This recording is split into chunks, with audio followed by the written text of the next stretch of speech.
Okay, so you've sent over a bunch of stuff about Hedera, Hashgraph articles, news analysis, all that HBAR. Yeah. And it seems like there's this big buzz around it lately. Yeah, there is. ETFs, Swift trials, enterprise adoption. Is this the comeback of the year? Well, it's definitely interesting. After 5 years, kind of quiet, right? Hedera is making a splash at ETH Denver 2025, and the timing seems almost planned, Right, like what changed in the crypto landscape to make now the moment for Hedera to come back into the spotlight? Well, the COO, Shem Nagarajan, he thinks it's a few key factors. Okay. He did an interview with E Street Crypto, and he said, friendlier regulatory environment, the economy's starting to recover, and Hedera's tech has just had time to mature. So the environment is just right for a comeback. Yeah, it seems that way. But what's interesting is his background is with IBM. Right.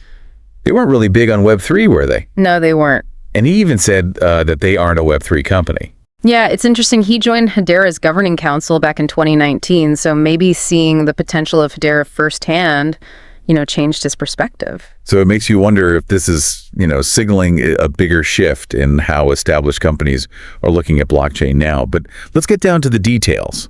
What is everyone so excited about with Hedera right now? Well, I think the Swift news is really what's making waves. Yeah. For people who don't know, Swift handles most of the global bank transfers. Trillions of dollars. Yeah, huge amounts of money going through their system every year. Like that article, HBR's Swift adoption, $150 global banking leap, just really hit home how big their operation is. Yeah. So what's Hedera doing with them? They're not replacing Swift, but they are using their technology in live trials. To see how blockchain can be integrated into these huge financial flows. And they announced it at HederaCon during ETH Denver. Speaking of ETH Denver, yeah, one of the panel discussions on stablecoins and crypto payments had some good info, right? Yeah, it did. A Swift representative that was on the panel even mentioned that they're updating their messaging protocols to make it easier to integrate new payment technologies. So faster and cheaper international transfers. Potentially, yeah. Sign me up. Yeah, right. But I think focusing on Swift payments might be making us miss the bigger picture. Right. Hedera is doing a lot more than just finance. Yeah, absolutely.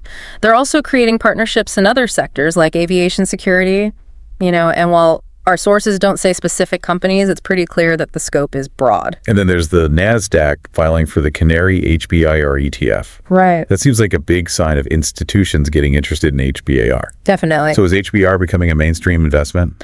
Well, it's possible, but it's important to remember the crypto market is still really unpredictable. Right. I mean, that article, Hedera, HBAR, price dives to yearly low, showed how volatile the price can be. Exactly. It just hit a yearly low, even with all this ETF buzz. And that Borader news article said the whole crypto market is still in extreme fear. Yeah, fear and greed index score of 25.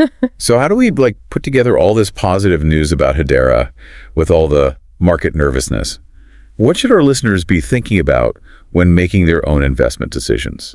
It's a good question, but before we even get into the investment stuff, we need to step back and think about what makes Hedera unique.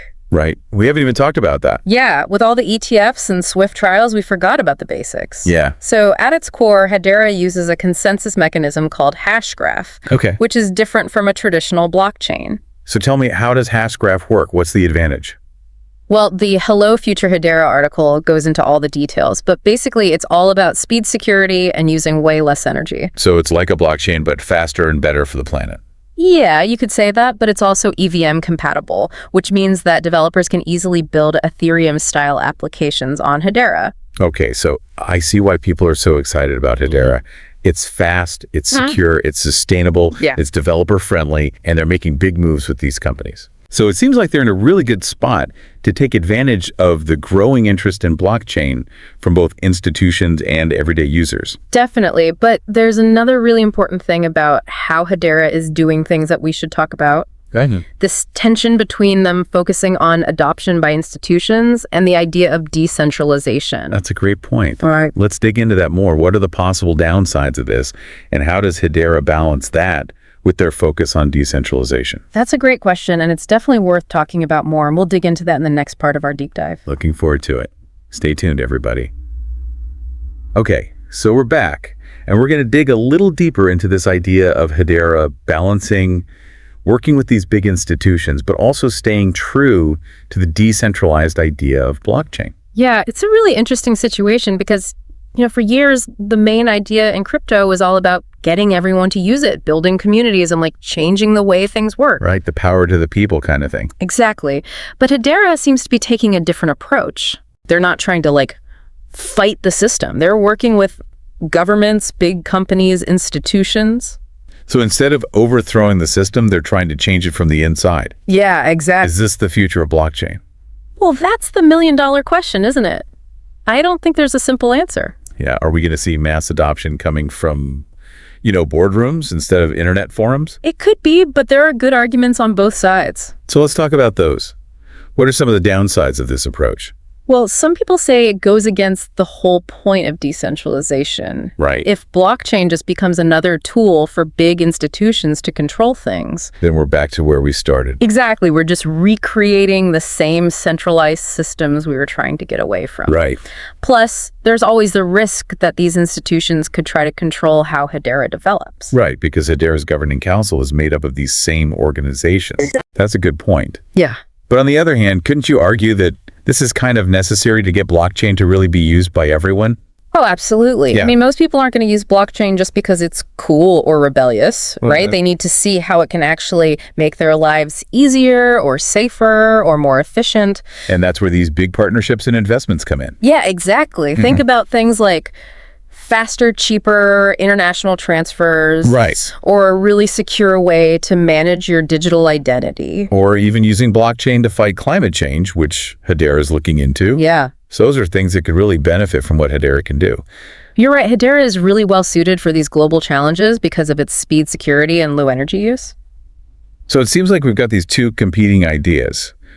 Grassroots adoption versus institutional adoption. Yeah. But maybe it's not an either situation. Yeah, I agree. It's probably more complicated than that. It's likely going to be a mix of both. So both sides are pushing at the same time.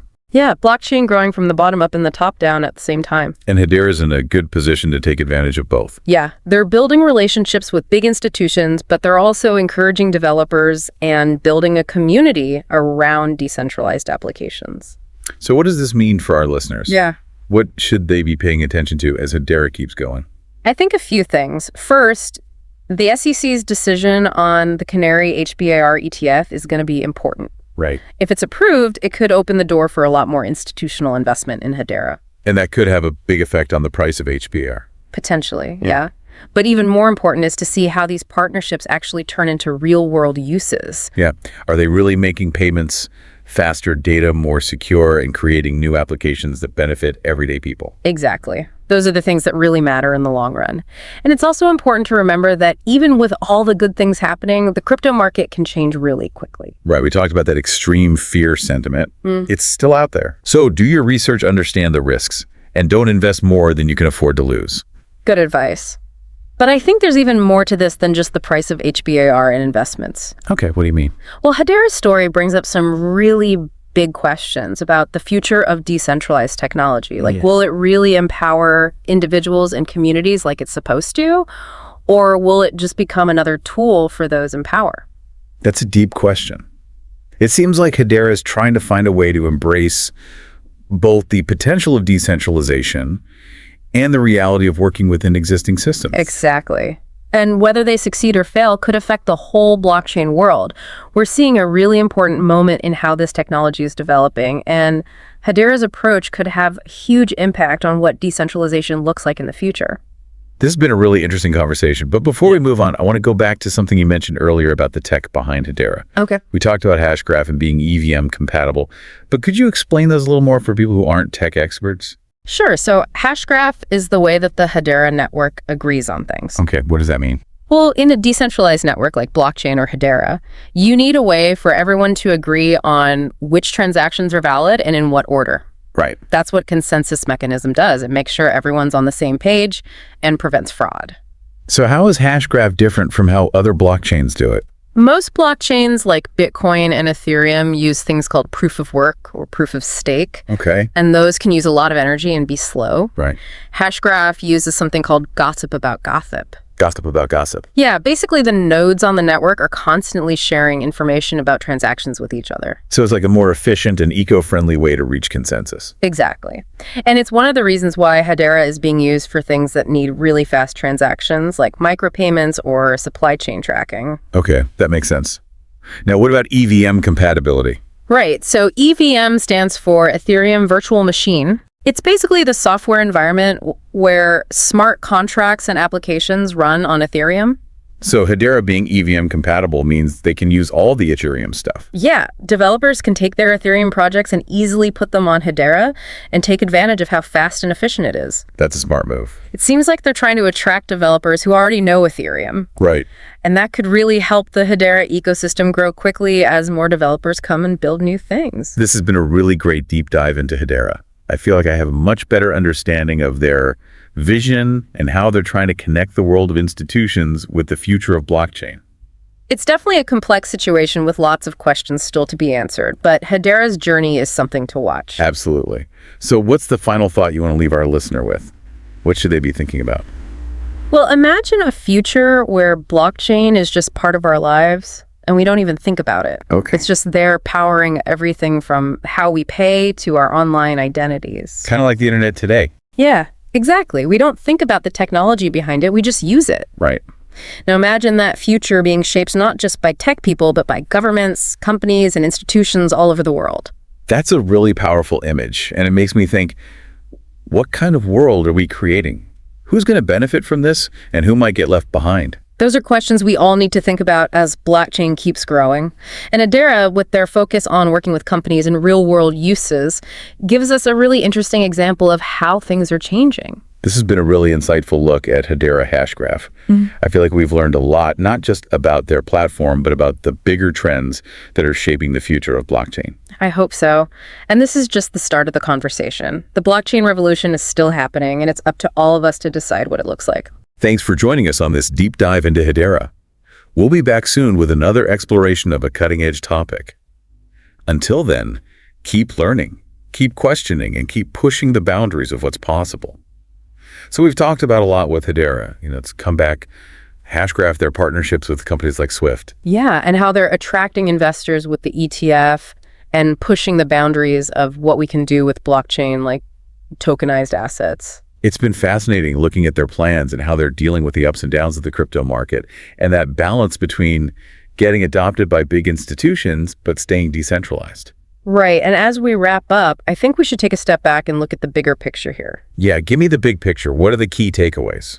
Well, I think Hedera really shows us this tension at the heart of blockchain, this back and forth between wanting it to be decentralized and wanting it to be adopted by everyone. Right. It's that balancing act we keep talking about, wanting a system that's fairer and more transparent, but also needing it to be practical and easy to use if we want everyone to use it. Exactly. And it seems like Hedera thinks the way to get everyone using blockchain is to bridge that gap. Yeah. By working with these institutions and focusing on real-world uses, they're trying to make blockchain more accessible and appealing to everyday people. But like we've been talking about, that comes with its own risks. Right. These big players could end up having too much control over how Hedera develops, and that could hurt the whole decentralization aspect, which is kind of the whole point of blockchain. Yeah, it's a tough situation, and only time will tell if they can make it work. So what's the final thought you want to leave our listeners with? What should they be thinking about? Okay, well, imagine a future where blockchain is just woven into our lives and we don't even notice it. Okay. It's just there in the background, powering everything from how we pay to what our online identities look like. It'd be like the internet today. Exactly. We don't think about all the technical stuff behind it. We just use it. Right. But now imagine that future being shaped not just by tech people, but by governments, corporations, institutions all around the world. That's a powerful image. And it raises a lot of questions like, what kind of world are we building? Who benefits from this? And who might get left out? Those are questions we all need to consider as blockchain keeps growing, and Hedera, with their focus on working with businesses and real-world uses, gives us a really interesting example of how things could change. This has been a really insightful look at Hedera Hashgraph, and I feel like we've learned a lot, not just about their platform, but about what the future of blockchain could look like. Yeah, and I hope our listeners feel the same. This is just the beginning of the conversation about blockchain, and it's still evolving, and it's up to all of us to decide what that future looks like. Thanks for joining us for this deep dive into Hedera. We'll be back soon with another look at a cutting-edge topic. Until then, keep learning, keep questioning, and keep pushing the boundaries of what's possible.